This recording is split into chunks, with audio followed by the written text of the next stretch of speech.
Buenas, encantado, deleitado, se encuentren conmigo acá en esta sesión del día de hoy,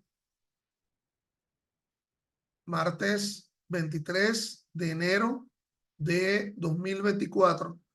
Quien les habla es el profesor Ángel Serpa Ponte y esta clase está dirigida fundamentalmente a mis alumnos de la sección S de Derecho Procesal Penal de la Escuela de Derecho de la Universidad Central de Venezuela y el público en general.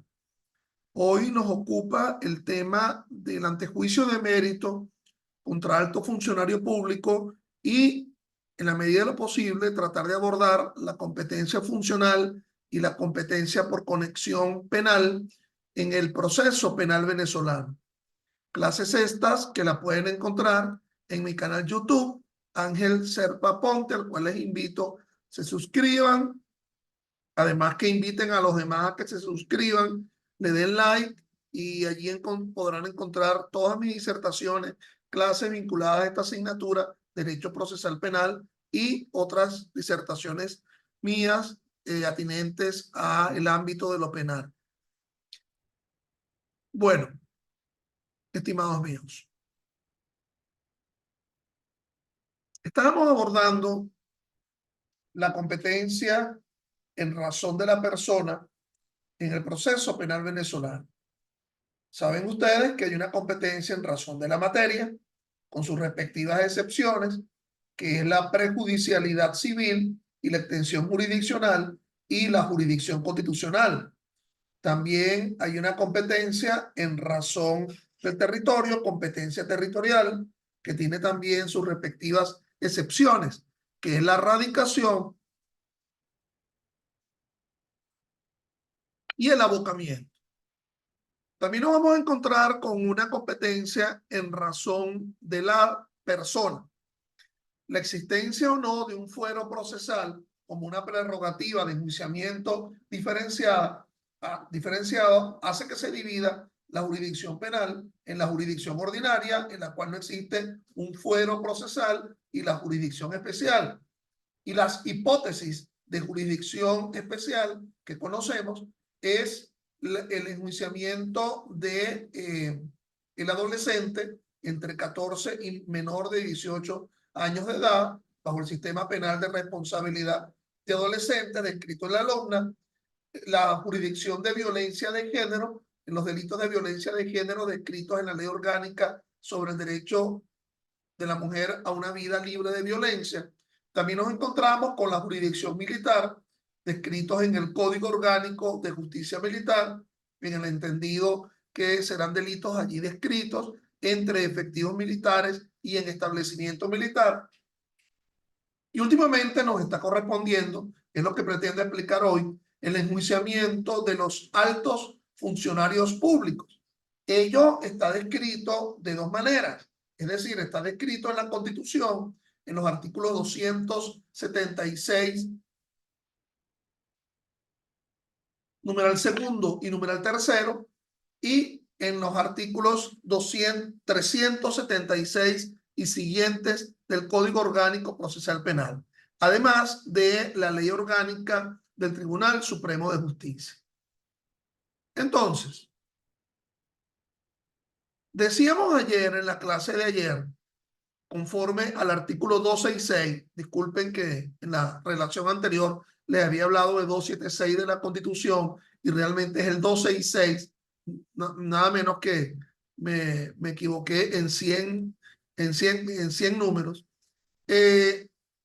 Nos dice la Constitución en el artículo 266, numeral segundo, que le corresponde, y aquí sería a la sala plena del Tribunal Supremo de Justicia, declarar si hay o no mérito para el enjuiciamiento del presidente de la República, eso nos indica el numeral segundo, y en el numeral tercero, declarar o si no hay mérito para el enjuiciamiento de las cabezas de los poderes públicos nacionales. Es decir, en la cabeza del Poder Judicial, los magistrados del Tribunal Supremo de Justicia, en la cabeza del Poder Ciudadano o Moral, el Fiscal General de la República, el Defensor del Pueblo, el Procurador General de la República, en la cabeza del Poder Electoral, los rectores del CNE, en la cabeza del Poder Legislativo, los diputados a la Asamblea Nacional. Y también corresponde el enjuiciamiento de los ministros y el enjuiciamiento de los gobernadores, no de los alcaldes, no de los diputados de los consejos legislativos regionales, ni los municipios de los consejos municipales, ni mucho menos los alcaldes de cualquiera sea la denominación. Es decir, ni siquiera el alcalde mayor del área metropolitana de Caracas ni del municipio de Alto Apure. Entonces, ya sabemos quiénes son los enjuiciados, quiénes tienen el fuero para ser enjuiciado por la sala plena del Tribunal Supremo de Justicia. Recuerda que el Tribunal Supremo de Justicia, ese edificio que está detrás mío, en la lámina, en la parte de atrás, ese Tribunal Supremo de Justicia, ubicado en la esquina de Dos Pilitas, en la avenida Baral Norte, tiene una sala plena. Esa sala plena está conformada por 20 magistrados, es decir, los 3 magistrados en la sala de casación penal, los 3 magistrados en la sala de casación civil, los 3 magistrados en la sala de casación social, los 3 magistrados en la sala político-administrativa, los 3 magistrados en la sala electoral y los 5 magistrados de la sala constitucional para un total de 20. Bienvenida, Antonella Abate, Balún. Tenía tiempo que no venía por acá. Bueno, sigamos aquí, sigamos en nuestra disertación. No es la sala penal, no es la que va a conocer el enjuiciamiento de los altos funcionarios públicos. Es la sala plena. Es decir, alto funcionario público que haya cometido delito, bien sea un delito común, bien sea un delito político, bien sea un delito culposo.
Decía yo, bueno, aquí la participante Dayana tiene la mano levantada. Yo no sé por qué tendrá la mano levantada, si realmente se estaba escuchando bien todo antes de mi interrupción y se estaba viendo bien. Bajó la mano. La verdad es que se había escuchado todo bien. Decía yo que ese alto funcionario público podía estar cometiendo un delito común, un delito doloso, un delito político, un delito preterintencional, cualquier tipo de delito. Es irrelevante la víctima. Si la víctima fuera otro alto funcionario público o fuera una persona natural o fuera una persona jurídica, es francamente irrelevante. Aquí realmente estamos asentándonos en el fuero procesal en la justicia foral de ese alto funcionario público. Entonces, para que ello ocurra, es necesario que el fiscal general de la República, una vez que se ha enterado del conocimiento del delito, solicite un antejuicio de mérito ante la sala plena del Tribunal Supremo de Justicia. Como el nombre lo está indicando, ese antejuicio de mérito procura que se revise por la máxima instancia judicial, que es la sala plena, si realmente existe el mérito para que se siga con una causa penal con respecto a ese alto funcionario público. La respuesta que va a surgir de esa solicitud ante juicio de mérito por parte de la Sala Plena del Tribunal Supremo de Justicia es declarar procedente que hay mérito, con lo cual ingresaría esa causa a ser conocida en la fase preparatoria del proceso penal. No vayamos a entender que el antejuicio de mérito ya hace comenzar la fase preparatoria. Si se declara con lugar procedente el antejuicio de mérito, se daría comienzo a la fase preparatoria y allí surgiría la necesidad de la imputación y todos los pasos subsiguientes que se verifican en la fase preparatoria del proceso penal. Ustedes preguntarán, ¿y a quién le correspondería esa fase preparatoria? Bueno, esa es otra respuesta que tendría que ver de si la persona, a pesar de habérsele declarado con lugar el antejuicio de mérito, sigue siendo alto funcionario público. Si sigue siendo alto funcionario público, si no se le ha descendido de sus funciones, si no se le ha revocado de sus funciones, si no se le ha hecho destituir de sus funciones, entonces, aquí yo estoy abordando desde el punto de vista penal, no estoy abordando desde un punto de vista de derecho parlamentario o de derecho administrativo. Es decir, si sigue siendo alto funcionario público, le corresponderá el conocimiento de la causa a la Sala Plena del Tribunal Supremo de Justicia. Entonces, la otra respuesta que pudiera surgir por parte de la Sala Plena del Tribunal Supremo de Justicia es que declare la improcedencia de la solicitud ante juicio de mérito. Ante esa declaratoria de improcedencia de la solicitud ante juicio de mérito, se va a dictar una sentencia de sobreseimiento, es decir, de extinción de la acción penal con respecto a ese alto funcionario público que se pretendía su enjuiciamiento. Dirán ustedes, es un sobreseimiento muy tempranero, sí, es muy inicial, pero realmente es lo que establece la pauta normativa y yo creo que en definitiva ese sobreseimiento es un sobreseimiento definitivo como todo sobreseimiento que nos lo dicta así el artículo 157 del Código Orgánico Procesal Penal. Se sentencia para condenar, absolver o sobreseer.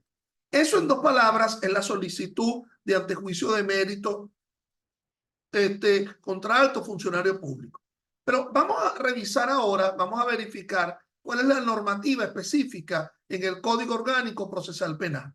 Nos dice el artículo 376.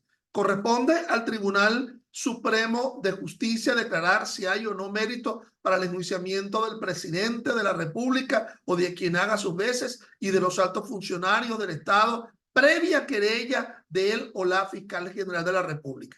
Cuidado con entender que como se utiliza la palabra querella, estamos hablando de un delito de instancia de parte agraviada, que son los delitos que conforme los artículos 391 y siguientes son los que van a ser conocidos por vía de querella. Allí la querella es nada más que una petición de antejuicio de mérito, si le corresponde al propio fiscal general de la República.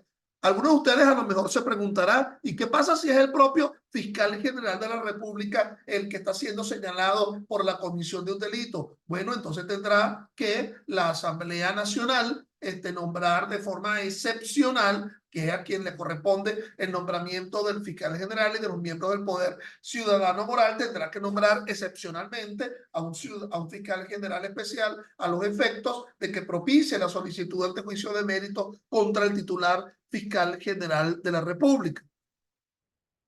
Sigamos con lo que relata el Código Orgánico Procesal Penal, que como les dije, es una de las normas que conjuntamente con el 266 de la Constitución, le corresponde el andamiaje normativo del enjuiciamiento del alto funcionario público. Fíjense lo que nos dice el 377. El Tribunal Supremo de Justicia conocerá de las solicitudes de desestimación de las denuncias y querellas interpuestas contra altas y altos funcionarios públicos, como también de las solicitudes de sobreseimiento presentadas a su favor. Tales solicitudes solo podrán ser interpuestas por el fiscal general de la República. Es decir, habrá una especie de etapa previa a la solicitud ante juicio de mérito. Esa denuncia que alguien interpone ante el Tribunal Supremo de Justicia conduce a que el presidente del Tribunal Supremo de Justicia designe a un ponente a los efectos de que esa denuncia o esa querella que se ha interpuesto contra un alto funcionario público, en definitiva, tendría algún mérito previo para que sea remitido al fiscal general de la República a los efectos de que el fiscal general de la República con posterioridad solicite el antejuicio de mérito. Es decir, la denuncia o la querella no se interpone directamente ante un juez de control, ni se interpone ante la fiscalía, ni se interpone directamente ante el órgano policial, sino que será ante el Tribunal Supremo de Justicia a los efectos de procurar el eventual solicitud ante juicio de mérito con posterioridad. Nótese que se habla de desestimación de la denuncia. Tendría que ser una denuncia o una querella que se haya interpuesto contra el alto funcionario público. Efecto. Cuando el Tribunal Supremo de Justicia declare, nos dice el 378, declare que hay mérito para el enjuiciamiento del presidente previa autorización de la Asamblea Nacional, continuará conociendo de la causa hasta sentencia definitiva. Cuando se trate de los otros altos funcionarios del Estado y se declare que hay lugar al enjuiciamiento, el Tribunal Supremo de Justicia deberá pasar los autos al Tribunal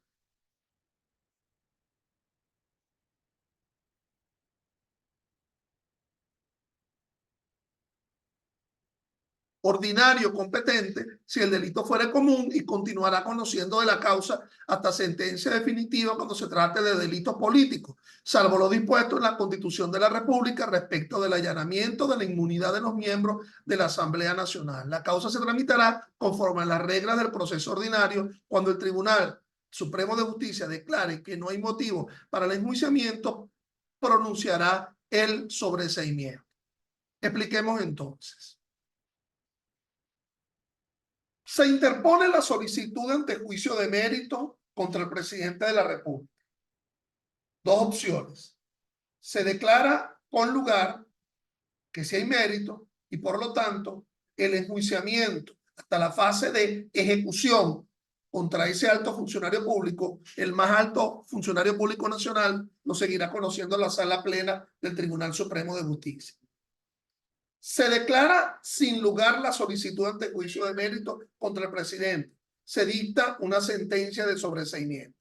Vámonos entonces con los otros altos funcionarios públicos, los que están descritos en el artículo 266, numeral tercero de la ley de la Constitución de la República Bolivariana de Venezuela. Se declara con lugar el antejuicio de mérito y su delito no es político, desciende la jurisdicción, se remite las actuaciones a los tribunales ordinarios si es que fue un delito ordinario el que cometió, porque si es un delito especial, le corresponderá el conocimiento a los tribunales especiales. ¿Me explico? Se solicitó el antejuicio de mérito por violación, por abuso sexual, con penetración contra un ministro. Y se decide con lugar la solicitud ante juicio de mérito. Por lo tanto, desciende la jurisdicción a el Tribunal de Control de Violencia de Género del sitio en donde se haya cometido ese delito por parte del ministro. Ahora, si lo que se ha declarado con lugar es la solicitud ante juicio de mérito de un delito político y el enjuiciable no es el presidente de la República, sino otro alto funcionario público, va a seguir conociendo la sala plena del Tribunal Supremo de Justicia todo el enjuiciamiento, fase preparatoria, fase intermedia, fase de ejecución de ese alto funcionario público que ha cometido delito político. Nota la gran diferencia entre los altos funcionarios públicos y el resto de los mortales. Una persona que no sea alta funcionaria pública o alto funcionario público pudiera ser condenado por un tribunal de control por la admisión de los hechos o condenado por un tribunal de juicio. Él tendría derecho a la apelación ante la Corte de Apelaciones. Él tendría derecho de acudir en recurso de casación mucho más arriba ante la Sala de Casación Penal. Por cierto, ya saben ustedes conmigo, porque ya lo vieron la semana pasada, si se dicta esa sentencia condenatoria y se confirma esa sentencia condenatoria por la Sala de Casación Penal del Tribunal Supremo de Justicia y hay mérito para la revisión constitucional, también tangencialmente acudirá a la Sala Constitucional por la vía de la revisión. ¿Qué pasa con el alto funcionario público, que es conocido por la Sala Plena del Tribunal? No va a tener alzada, no va a tener la alzada de la Corte de Apelaciones, no va a tener una alzada de una Sala de Casación Penal o de acudir a la Sala Constitucional, porque es una sola instancia.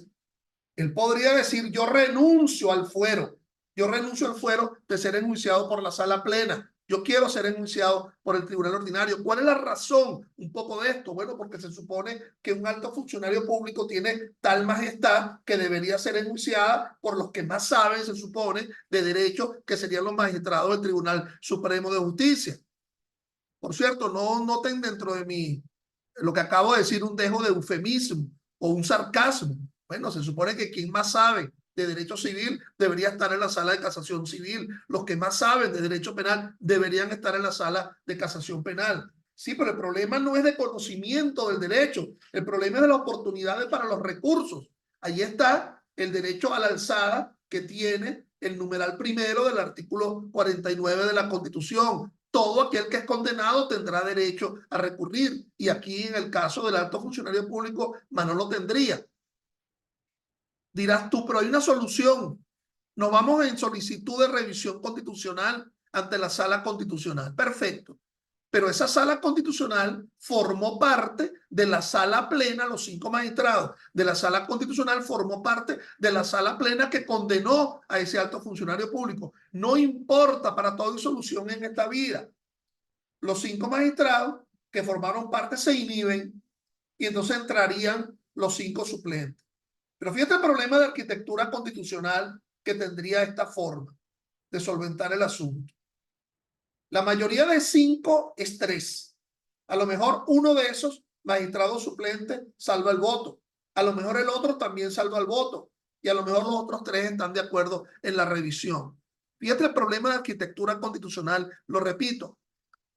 3 suplentes podrían revisar la decisión de 20 magistrados titulares de la Sala Plena del Tribunal Supremo de Justicia. Un verdadero desafuero que se corregirá algún día cuando se reforme o se enmiende la Constitución en el sentido de sacar a la Sala Constitucional de no seguir formando parte de la Sala Plena del Tribunal Supremo de Justicia. Hacer esa Sala Constitucional aparte del Tribunal Supremo de Justicia, como ocurre en muchas otras partes del mundo. No hacer integrar a la Sala Constitucional formando parte del Tribunal Supremo de Justicia. Entonces, fíjense, es lo que regula, pues, el Código Orgánico Procesal Penal en lo que atañe a la solicitud de antejuicio de mérito. El procedimiento es relativamente sencillo.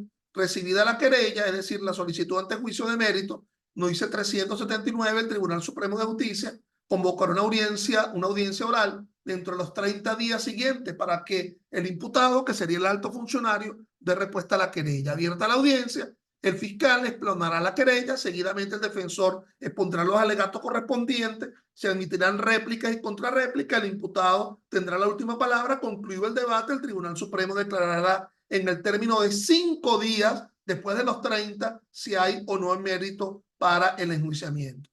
Por favor, ingresen con las mismas coordenadas para la segunda parte de esta sesión de hoy. Gracias.